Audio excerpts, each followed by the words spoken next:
Hey everybody, this is Mark. You're watching the Garage Guy 879 channel. It is Sunday evening, March 7th, 2021. And I've had a really busy but enjoyable day today. The weather's been very cooperative for the first time in months.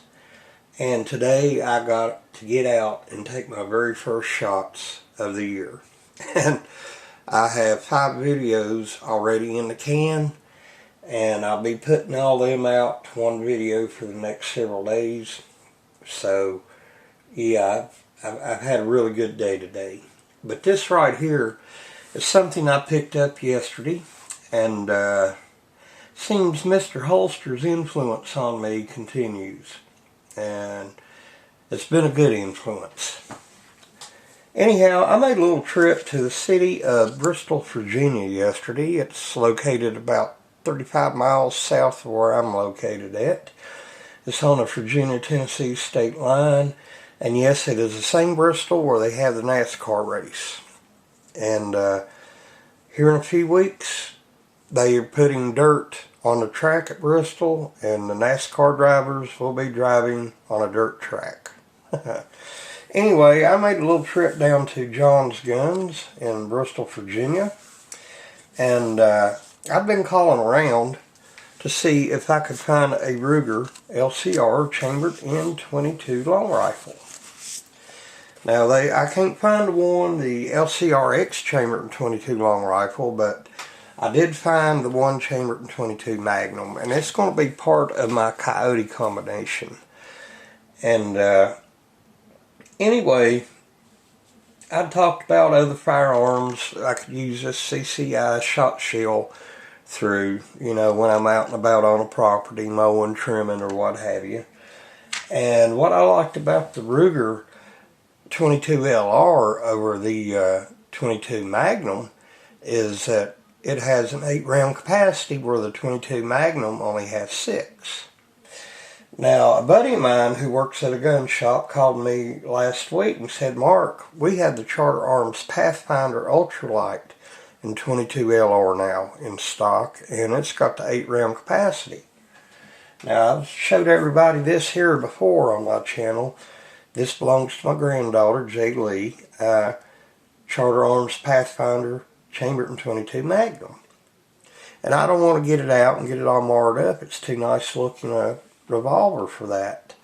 Besides, it's hers, and I'd never hear the end of it if I got it scratched up. So I'm like, well, okay, I'll think about the Pathfinder and .22LR. I got on the internet, got on YouTube, and I did not like the results I found from my research. Many people have had to send back the Pathfinder chambered in .22LR more than one time to the factory because of shell ejection issues. And I'm like, well, I'm not going to do that. If you got to send a firearm back to the factory once, and they send it back to you and it's fixed, that's fine. But more than once, and there was many people that had to go through that, So I'm staying away from the Pathfinder in .22LR. But this right here, I did a little bit of research on it, and the best video I found on it that convinced me to get the LCR was from Hickok 45 himself. And he also has an excellent comparison video with the LCR and the Smith & Wesson 43C. And I'm like, well, go with the LCR. I like what Mr. Hickok had to say about it.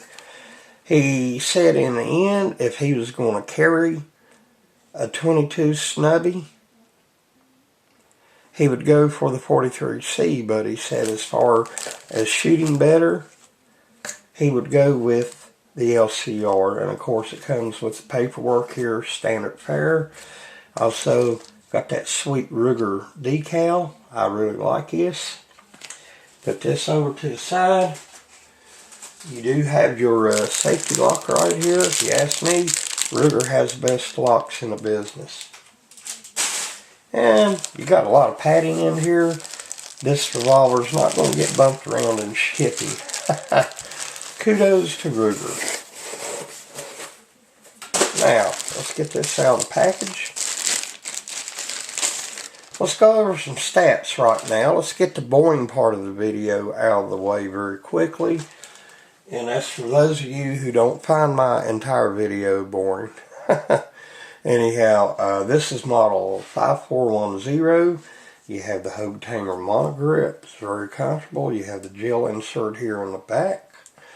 The front sight is a pinned replaceable ramp sight.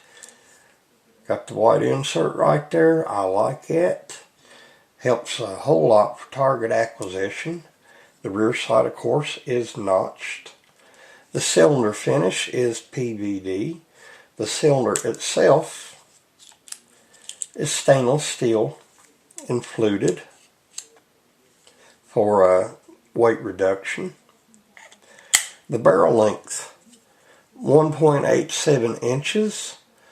And the twist is 1 16 right hand with 6 screws. The weight, or excuse me, the height is 4.5 inches. The length overall is 6.5 inches. Okay. Your capacity, you got 8 rounds. That's a winner in my book right there. I like that. The frame is 7000 series aluminum, and you have a friction reducing cam for a non-stacking trigger pull. I believe that's Ruger had that patent.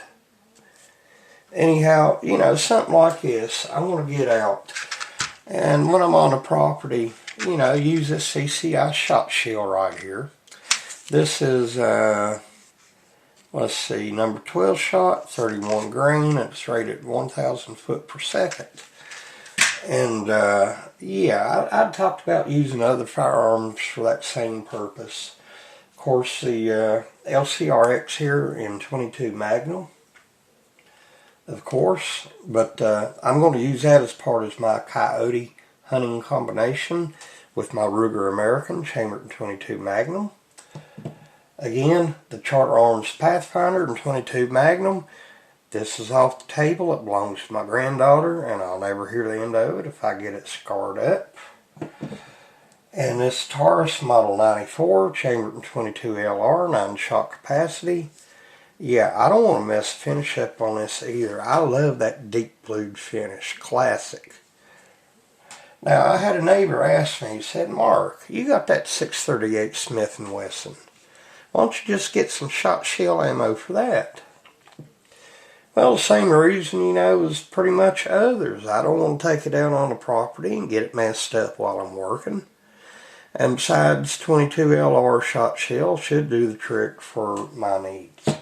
Anyhow, move this out of the way. Of course, this doesn't really fit good in this nylon Wally World holster. The trigger guard's a little big for it.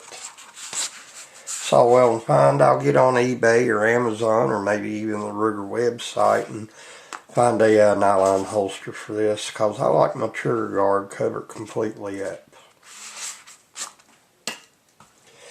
Anyhow, yeah, Ruger LCR, chambered in 22 LR. You know, these things are just fun to shoot. I haven't shot this one yet, but you know, I've shot these before, and they are just a ton of fun.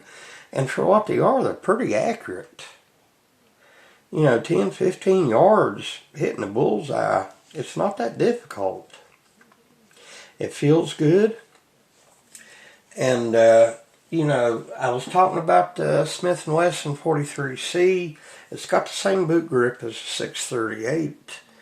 And, you know, I really like the feel of this grip too, but for the purpose I have in mind, this is perfect with polymer frame, you know, on it. No problem. Now, as we see, it's empty. Let me put this back in here. Now, point aim, safe direction. No problem. It is so smooth all the way through. And you can hold it right there at that spot to adjust your target acquisition. It's just nice. I like this. Wow, you know, this is a fun shooter, okay? And this will, even though it's got, you know, polymer here, the trigger control housing may be polymer too. These things will last a long time, you know, and a lot of people I've talked to that have like the 22 Magnum and 38 Special have never had a bit of problem with it. So yeah. And Ruger's customer service, if you ask me, best in the business. I've never had a bit of problem with Ruger customer service. That's why I got a good feeling about this, like I do on my Ruger firearms, okay? Well, listen, I babbled on long enough. I'm going to get on off here. Like I said, you know, I did several videos earlier today, and I hope to be putting out a video every day this week. You know, a little treat for my viewers. I've got some firearms I hadn't had a chance to shoot for the first time until today. And hopefully I'll be taking this coming weekend this right here to my little shooting area and putting the first shots with it down the pipe and trying out this 22 shot shell here by CCI. We'll see how she goes. I'm Mark, Garage Guy 879. Y'all have a nice day.